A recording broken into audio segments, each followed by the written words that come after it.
Welcome to Seen and Heard broadcast, where everyone should be seen and heard. Hello, Miss Kenneth.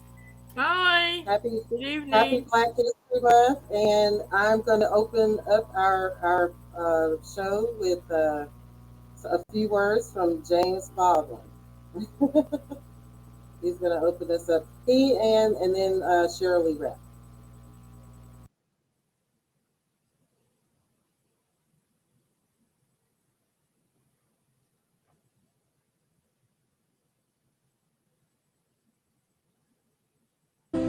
I was taught in American history books that Africa had no history, and neither I. That I was a savage, about whom the less said the better, who had been saved by Europe and brought to America. And of course, I believed it. I didn't have much choice. Those are the only books there were. I am stating very seriously an overstatement. I the copy, and I carried its market, and I built under someone else's wit for nothing. For nothing. If one has got to prove one's title to the land, isn't 400 years enough? 400 years, at least 3 wars. American soil is full of the corpses of my ancestors. Why is my freedom or my citizenship or my right to live there, how is it conceivably a question now? What we are not facing is the results of what we've done. What one begs the American people to do for all our sakes is simply to accept our history until the moment comes when we, the American people, we are trying to forge a new identity for which we need each other. Until this moment, there is scarcely any hope for the American dream, because the people who are denied participation in it, by their very presence, will wreck it.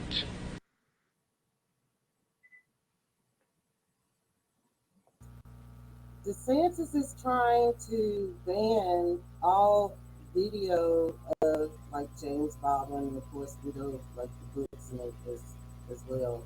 I'm gonna play this here, and then we're gonna talk on the other side about the Black history and our existence.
I don't know if we got that audio right, but I was playing "Lift Every Voice Could Sing." Cheryl Lee Ralph sang that tonight during the NFL pregame, and I apologize if we did not get that clip. You can go online. Anybody that listeners, you can go online and find that. The NFL is really particular about you showing their actual footage. So I'm not trying to get sued or having their lawyers knocking on my door. So I just made this pretty little video so everybody could see Cheryl Lee Ralph and the title of the song. I'm sorry that may not come up. So, oh, that's okay. I heard it when she did it, but maybe you can go back and insert it later. But I'll post the link. I'll post the link to if she posts it on her like Twitter account or something. I'll post the link so y'all could like click to her Twitter account. And she won't get in trouble. She was saying. So how are you, Miss Kenneth? And this distressing, well, the aliens. You think I believe we're going to be able to see aliens. They'll land without getting shot down before Trump is held accountable for his crimes. I'm sorry. You believe what will happen? I believe we'll see aliens before he's held accountable.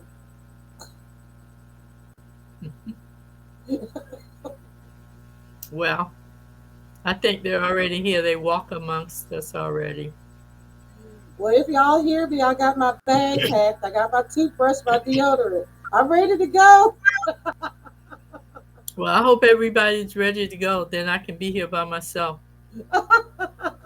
No, I'm leaving those knuckleheads down here. Mm-hmm. If everybody goes, I'm fine here by myself. So, I do not want to be where everybody else is. It's bad enough here. Right. Especially at this moment. Like, let me see. I'm gonna. I won't read the full article, but I'm just gonna share where you guys can see it because all of the articles that we're going to talk about in this broadcast, I'll post the links in the description box so you guys can read them for yourself. But this is our topic tonight. Here's one of them. This is Teen Vogue. Teen Vogue has some impressive journalists, young journalists, like journalists that should have in our the Beltway media. But nice on. History is supposed to be uncomfortable. Mm-hmm. Yep. What are your thoughts on how his attack on Black Americans? And my question is, why are the Black parents, why are the Black people in general in Florida not rising up? Why am I not seeing more of a swell of a movement down there for these Black people to fight back against this? I don't understand this. I don't have an answer. My thought is that I think the children should take the lead, as long as it's not like in the 60s when our babies were taking the lead and they set the dogs on our children and the water hoses and that kind of thing. I think that them being out with their signs, I think that's really good. And this sign is really good. History is supposed to be uncomfortable. But parents, I think, should actually be getting together to come up with ways to defeat Ron DeSantis. And I'm not talking about just vote him out of office. I'm actually talking about thinking outside the box, thinking outside the circle, and coming up with ways that if you want to take away the history and you don't want it taught in the schools, then fine. It won't be taught in the schools. That's okay. We should be able to um, come together and form co ops and teach history ourselves. Who knows our history better than we do? No one.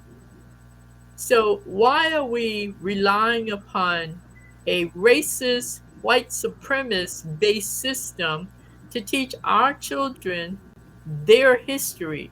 Why are we relying upon a racist, white based colonizing system and society to tell us about ourselves? Macmillan happens to be one of the bigger publishers of school books, and we know that those books are laced with lies. We know those books are laced with omissions and untruths. So for me, I would rather teach my child or the children in the community history than rely upon the school system and the Ron DeSantis of the world to be the ones to do that. And I'm reminded way back, many thousand, hundreds of centuries ago, in third grade, our third grade Virginia history book talked about how the air quoting, the little slave children and the white children on the plantation were best friends. They loved each other. They played together. They had sleepovers. And in third grade, you read that stuff and you're thinking, wow, so slavery wasn't bad at all. And somewhere along the way, by the time you're in eighth, ninth grade, you are realizing that that was a lie. That third grade history book was a lie. So for me, I'm not that upset with Ron DeSantis.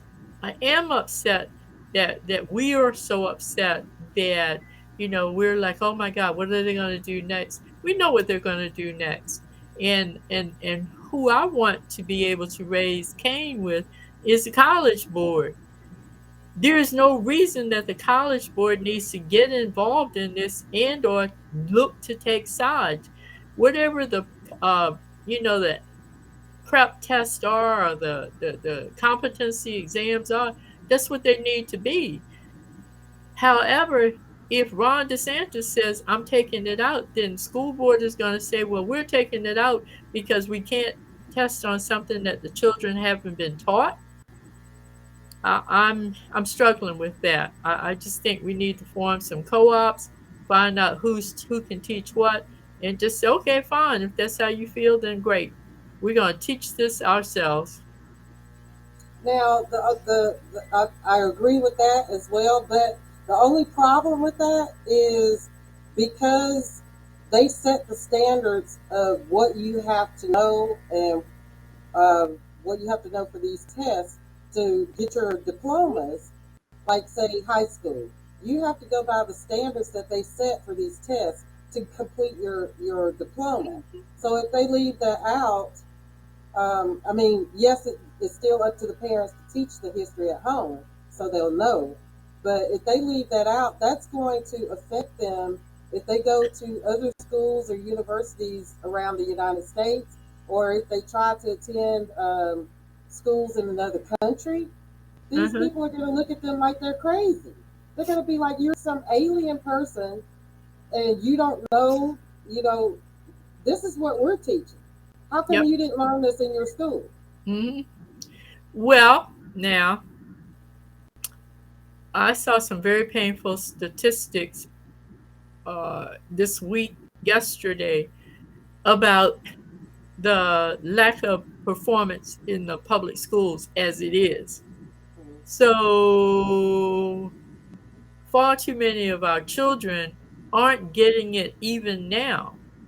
Far too many of our children are not able to pass those proficiency tests. For example, um, in Louisiana, I'm not picking on the great state of Louisiana, but it is, what has been announced. In the great state of Louisiana, they tested kindergartners uh, at the end of last year. Kindergartners, these are kids who are 5 years old. 51% of all kindergartners did not meet basic proficiency levels. So if they're in school and they're not able to meet basic proficiency levels in kindergarten, then I'm not sure by the time they get to 12th grade, they will have amassed the skills necessary to take the test and do well on them anyway. Again, nothing against anybody's child. That's not where I'm going with this. What I'm simply saying is, I hear you, I understand what you're saying, but our children, not just our little black children, our children who take those international proficiency tests are not number one. They're not even number two.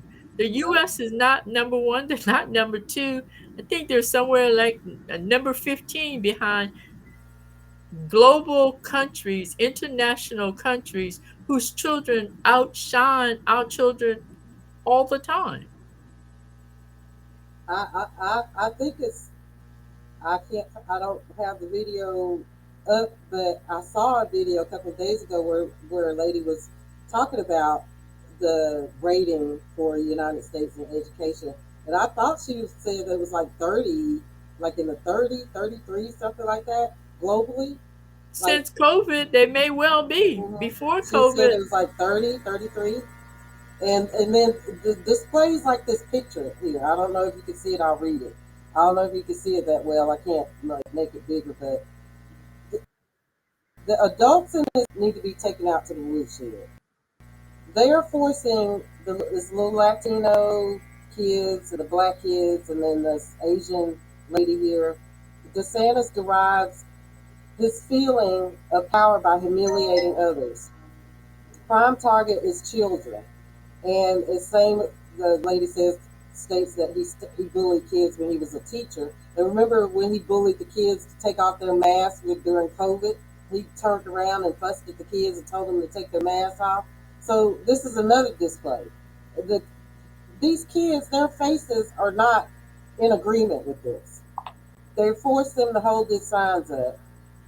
And that's my thing. It's like the kids are being bullied and tortured by these adults, namely him, and there are no parents. Like I remember seeing white parents raising Cain, running to all these schools. No, my kids not wearing a mask, making a big scene. My kids aren't wearing a mask. They were pulling out guns, threatening teachers, all over their kids wearing a mask. But no black parents. This is not good. And to have their black children used in this manner. But nobody's saying anything, especially the parents. Where are they? well, I know everybody has to work, but I mean, this is child abuse. the whole concept behind CRT, a lot of folk are still trying to make sense of it. So if you take my child and have my child standing up posing with a sign that says no to CRT, and I'm not really sure what CRT is, then it's going to be really hard to raise a level of awareness or to even go to the school and say, how dare you? So again, some of this we're going to have to do a better job of educating the general public, most specifically our own people, but we got to do a better job of educating the public. Here's what CRT means. This is the benefit of CRT. This is what CRT is all about. And the next time your child tells you that you had to hold a sign up that says, no to CRT, then you're going to go to that school and you're going to, have some very sharp opinions about what your child was made to do.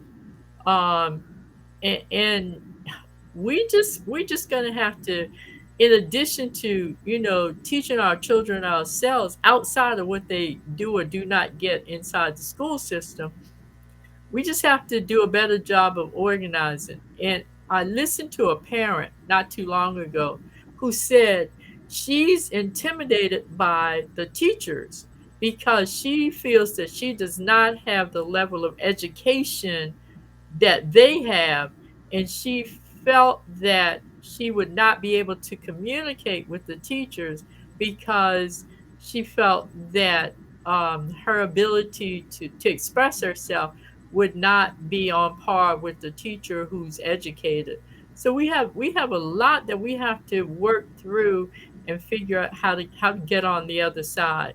And I was really shocked to hear this parent say that, but she said, I rarely go to school with my child because I just feel so insecure. So how do you deal with that? I mean, and I get that too, but like I was saying, using as an example, a lot of those white parents I saw raising hell over masks, they weren't intimidated. They were bringing guns, and I'm sure half of them did not have high school education, diplomas, and stuff like that. But they were out there kicking up a ruckus over some Yes, but they dumbass. make more of a ruckus about a mask than they do about the quality of education. Why? Because they know their children don't really have to worry a whole lot about the quality of education. And making a ruckus about a mask, to me, that's just a smokescreen. It's Mm. a diversion. And we don't have time to be caught up with diversions and smoke screens. You don't want your child to wear a mask? Fine. Don't let your child wear a mask. If I want my child to wear a mask, then I want my child to wear a mask.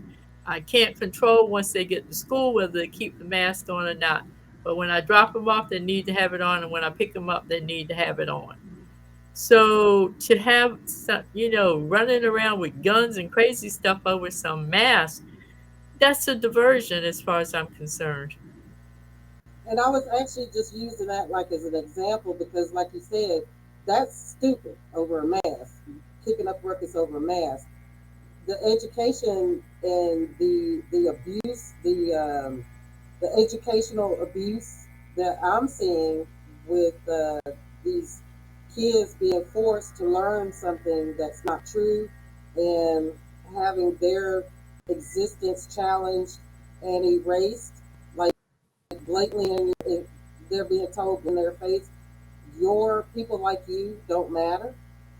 That's what I'm having a problem with. Why the parents are standing up to stuff like that because that's child abuse to me. hmm So I agree with you, but and I don't want to be seen as being negative because I'm not.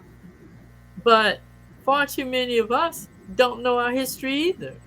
So Yeah, we have to do a better job of knowing our history so that when our children are told lies and untruths, we can undo those lies and untruths. And here's another piece that nobody ever talks about. There is a team of people in every school, uh, area, district, whatever you want to call them. And they're the people who review the curriculum. What will be taught, what won't be taught, what books will be used, what books won't be used. And every time I say this, people are like, who told you that? You mean for real there are people who approve the curricula and the books that go with it? Yes. So go to your school and say, who's on that committee and why can't I be on that committee? And why have I never been invited to sit on that committee? And then you get a chance to say, no, I don't want my child to learn from that book. And try and get enough support so that that book is not used, or that lesson plan or whatever the case may be. But a lot of things happen, and nobody tells us, and it never occurs to us that maybe it's happening, and we should ask questions. right. And you're right about that. And I'm sitting here just thinking because of all of those parents that don't know, it's not their fault. But then they're in it. It's like other situations that are taken away from the time that they need to invest in that because they're having to work 2 3 jobs just to keep rent, just to make sure that the child has lunch because now they're cutting like lunch budgets and where kids will go hungry now during the day. So these parents are already in the situation, and it's just this the design. It's designed to be like this. Well, that's true. There's another piece to it.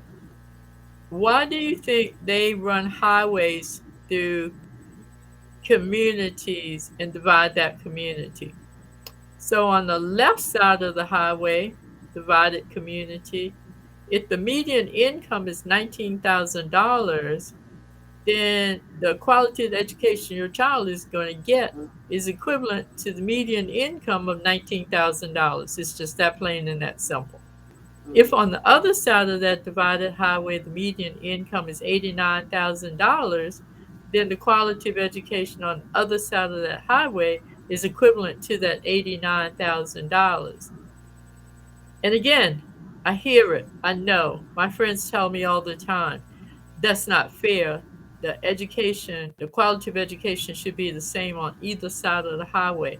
I'm not disagreeing with that. What I'm saying is, let's be aware, let's be aware uh, that that's the situation. In any community where there's that big old highway that divides us, $19,000 on one side, 89,000 on the other side, that $89,000 tax base gets them the best teachers and the better quality education all the time. And that was a good segue into this next topic, which is still related to the same shenanigans. In Mississippi, they are the representatives vote to create a white appointed court system for the blackest city in America. Okay, so a white supermajority of the Mississippi House voted after an intense 4+ hour debate to create a separate system and an expanded police force within the city of Jackson, the blackest city in America. That would that would be appointed completely by white state officials. The House bill is called House Bill 1020, and if it becomes law later this season, the white Chief Justice of Mississippi Supreme Court will appoint 2 judges to oversee a new district within the city, one that includes all of the city's majority white neighborhoods among the areas. The white state attorney general would appoint 4 prosecutors, a court clerk, and 4 public defenders for the new district. And the white state public safety commissioner will oversee an expanded Capitol Police Force run completely currently by a white chief. So the capital city is 80% black, but that the white legislature is going to rule all that, and they're not going to have any black representation. Um, that's a problem. Isn't the mayor of Jackson black? Yes, and he was on Roland Martin. Let me pull up that video if I can find it. He was on Roland Martin, and Roland Martin was asking him the same questions that we're asking. He spoke about, he was basically talking about what I just read here. I'll have the link in the description box so you guys can read the whole article. I will give me your thoughts on the other side of that while I find that video. I'm sorry, say that again. Give me your thoughts on the other side of this, what I just read of this article, and I'm gonna find that video with the mayor. Oh, well, now, again, where are the blacks in Jackson, Mississippi? And I hear you when you say they have a job, they have 2 jobs, they have 3 jobs, but they can make phone calls, they can write letters, they can create a situation where every hour they have 100 people or 200 people in Jackson calling to protest. If you have enough people calling to protest, you can jam up those phone lines, you can shut the system down, and you can express yourself and still be at work. I mean, people at work talk on telephone all the time. So why can't you organize yourselves and fight back against this kind of thing? That's my thing. That's why I'm so. I mean, I'm just like I'm trying to like give the black citizen, black parents and stuff the benefit of the doubt. But this is crucial because from what I'm seeing every day, especially by what Ron DeSantis is doing and these other white racist Republicans are doing with these governments, they're trying to make a literal apartheid here in the United States, like just like they had in South Africa. They're trying to turn America into a literal apartheid, where minority white people are ruling over, besides ruling over the majority in general, but ruling over black people and trying to erase us in our existence, because there's already the genocide going on and nobody's doing anything about that. So I found the video. Let me pull up this video here. I'm gonna speed it up a little bit and see if, but Well, there's another situation in Mississippi. They just released a report that in Mississippi, congenital syphilis has increased over the past 5 years by 900%. Tell me how that happened. these white doctors. Are doing what? Shooting up our babies with syphilis?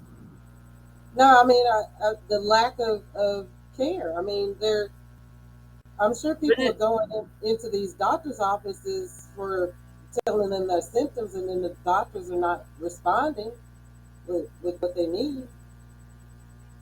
How is that possible? I mean, I don't know. I have no Well, idea.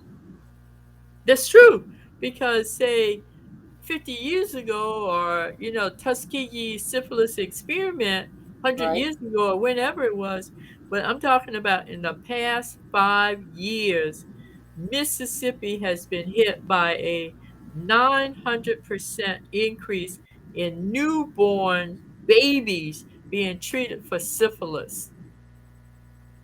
That's the problem, and it's congenital. Hmm. So we have I, we have some stuff that I can't sit here on the sideline and say, well, Ron DeSantis is doing this and this one is doing this. We're just going to have to do a better job of organizing ourselves, mobilizing our forces, and getting down and dirty. yeah, and Otherwise, you're right. that's why I want us. That's why we're doing this in these podcasts, because nobody else. Well, Roland Martin, he's talking about it, but we don't have really like a media bullhorn like the corporate media, and they're absolutely not talking about it. I mean, it'll be a blip in the news and you'll miss it, just that quick. But this needs to be like an everyday conversation, because, like you said, people are not going to know if they don't hear about it. Because I didn't know about the epidemic of the syphilis in the babies until you told me. And I try to keep on top of news that's not being reported in the corporate media. I'm gonna play this some of this video here, and these are the two. One of the guys here is the judge, but Roland Martin kind of gets into the meat and potatoes of the situation in Mississippi.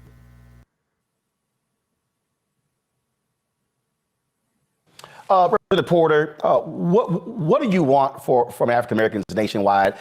I sent a text last night to a variety of civil rights leaders, pastors, and others, and I said, our folks in Jackson need our help. I said, there needs to be a clear signal sent to these white Republicans in Mississippi are not going to practice racism in the first century in 2023. The bill was passed in the House. It now goes to the Senate. What is it looking like there? Are y'all planning any sort of mass demonstration? What are you looking to do to try to raise awareness, let people know what's going on here? Because as long as they think, hey, folks aren't paying attention, they're going to go ahead and pass this, and black folks in Jackson will be screwed.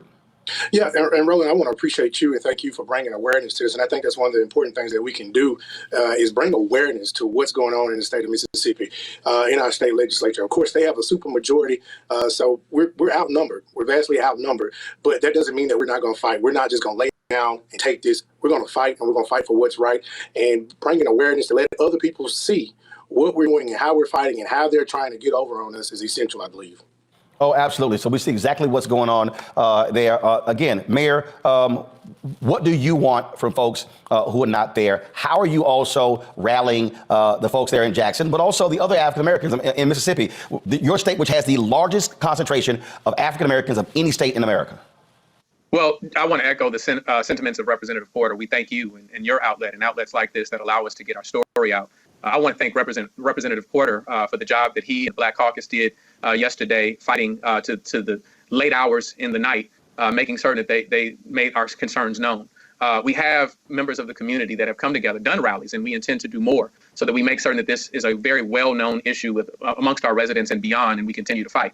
But there's another group that I want to speak to. I want to speak to those contractors that want to meet with me, these majority firms that want to meet with me every day about opportunities to work contracts and different capital improvements in our. If you can enjoy this black wealth, you better step up and support this black city. And that's, I want to say that in a very direct way, because it is important that people understand that you can't come to a city of Jackson and profit exclusively and feel that you have no responsibility to the success, to the self-determined nature of that community. And so I want to say that publicly and on your program tonight. Well, I absolutely agree. And they need to, again, let their voices be heard. And I dare say this, the flag in Mississippi was changed when those black ball players said we ain't playing underneath it. I would hope that the black ball players at these other universities in Mississippi would see what's going on. And when you say you dare mess with you messing with us, we're not going to take the field. This is where black folks have got to learn how to use our leverage and our influence and power to be able to affect change. And so also, I think spreading the word is critically important. So I thank both of you, the Mayor, Representative Porter. Again, let us know what happens next. Anything we can do, we'll get the word out. I'll be sure to make this a part of my iHeartRadio Black Information Network commentaries. We'll push it out on social media as well, because people need to understand what these racists are doing in Mississippi. And this is a direct attack on black leadership and black people in Mississippi and there in Jackson. Thank you. Thank you, Brother Martin. Appreciate it. Thanks a bunch. All right, folks.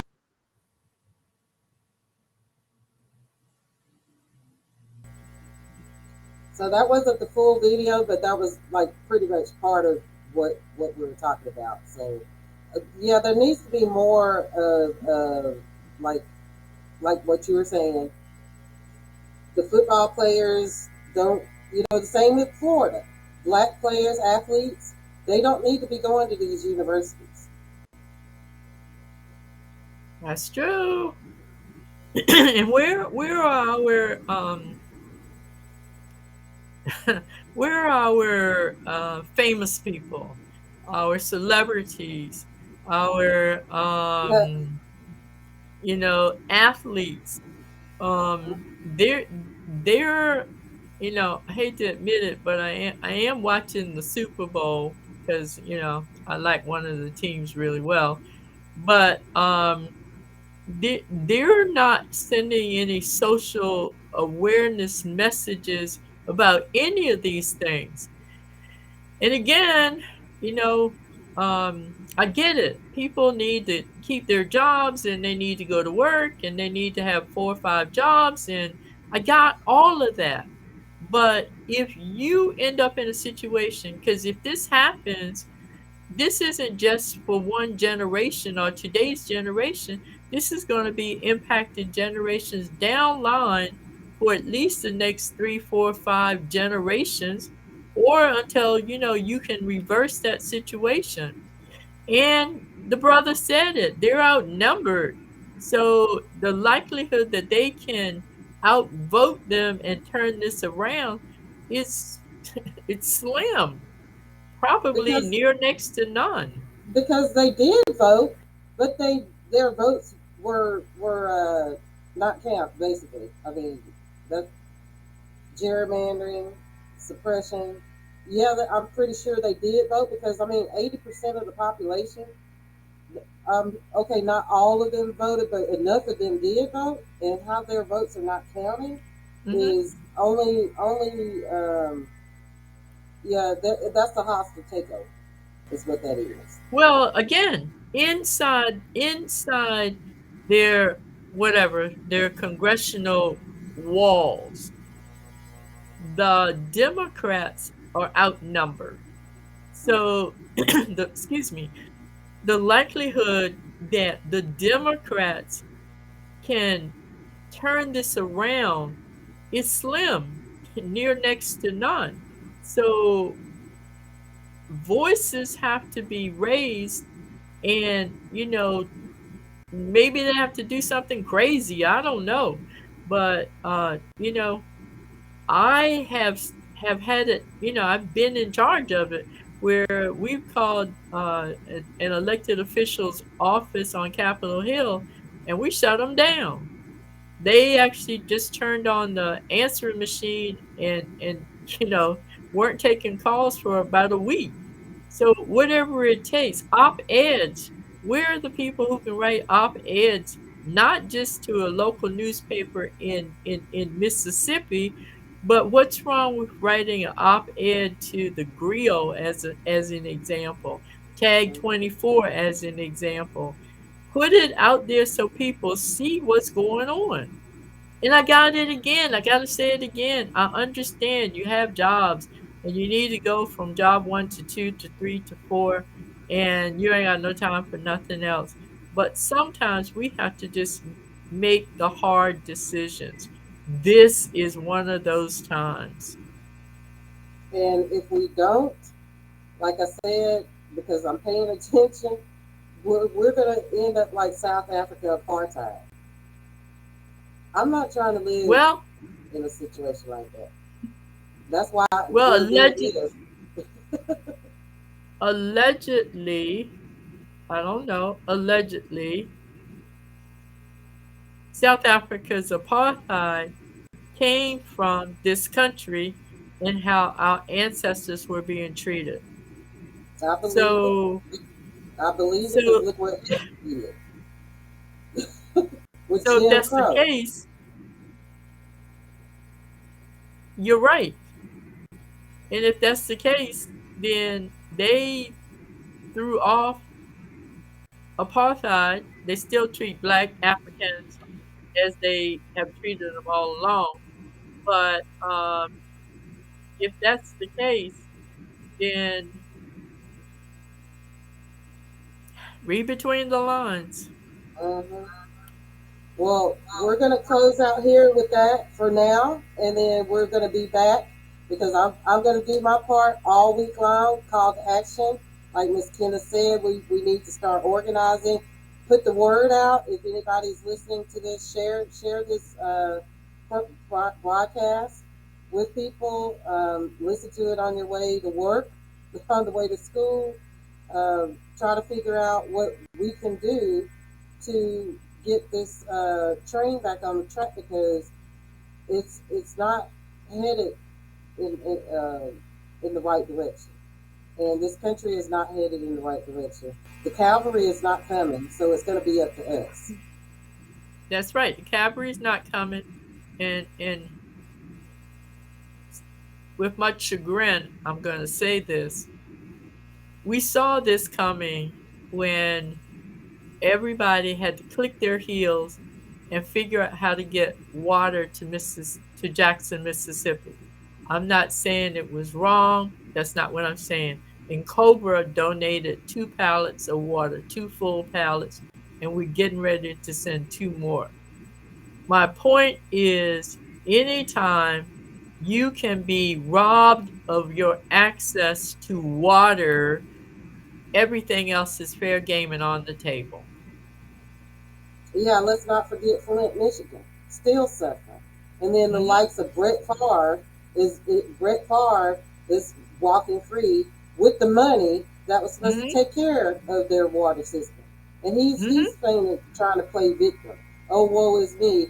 You know, I don't want anybody to bring up the fact that I'm a thief and I stole from poor people. Well, not only that, but, you know, if we receive $1 of welfare, we're vagabonds, we're beggars, we're useless, stand on the corner with our hand out. But nobody has made a fuss about Brett and his ability to steal that money, act stupid, look dumb, and get away with it. Well, the reason being is because Chief Idiot that held our country hostage for 4 years, he's still walking free. You know, so the pale skinned ghosts are walking around going, well, why can't I? You know, there's not going to be any accountability coming my way because of my skin color, because I'm cast with the ghost, so I can do whatever I want, and that's what they're doing because there's no accountability. That's true. None. So they just run a rough child all over this country, doing whatever they want, trying to say whatever they want. Speaking of which, let me pull this old geezer up here. This this geezer, yeah, I'm gonna close this out because this goes into what we're talking about. These white people are have been emboldened because there has been no accountability for the chief trader of this country. So now they feel like they could just do and say and whatever they want to anybody, especially black people. They're gonna come across the long run, is all I can say. Are we done? No, well, I was gonna pull it. Well, yeah.